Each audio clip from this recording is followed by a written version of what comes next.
EP. Jayarajan മാധ്യമങ്ങളോട് സംസാരിക്കുന്നു. അതിൽ രാഷ്ട്രീയമായി കണ്ടുകൊണ്ട് നിലപാട് സ്വീകരിക്കുന്നത് ആർക്കും ഭൂഷണമല്ല.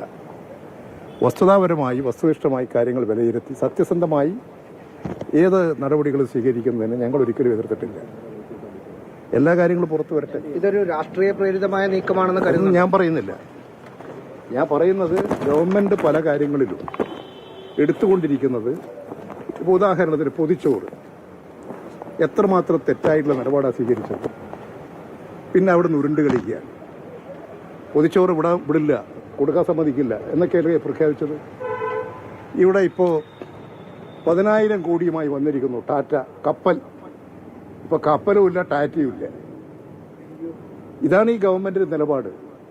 കാര്യങ്ങൾ ശരിയായ നിലയിൽ പഠിച്ച് വിലയിരുത്തിയിട്ടുള്ള അഭിപ്രായങ്ങൾ, രാഷ്ട്രീയമായ നിരീക്ഷണം നടത്തി രാഷ്ട്രീയമായിട്ടുള്ള നിലപാടുകൾ. ഇപ്പോൾ ഉദ്യോഗസ്ഥന്മാരുടെ സ്ഥലമാറ്റം തദ്ദേശ സ്വയംഭരണ സ്ഥാപനത്തിൽ ഇന്ന് പത്രങ്ങൾ വന്നിട്ടതാണ്.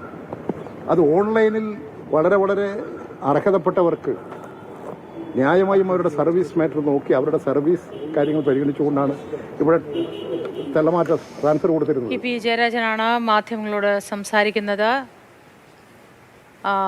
സർക്കാർ എടുക്കുന്ന പല നിലപാടുകളും ശരിയല്ല തുടങ്ങിയ കാര്യങ്ങൾ, പൊതിച്ചോറ് വിഷയത്തിൽ അടക്കമെടുക്കുന്ന നിലപാടുകൾ ശരിയല്ല തുടങ്ങിയ കാര്യങ്ങളാണ് വിമർശനാത്മകമായി ഇ.പി. ജയരാജൻ മാധ്യമങ്ങളോട് പങ്കുവച്ചത്.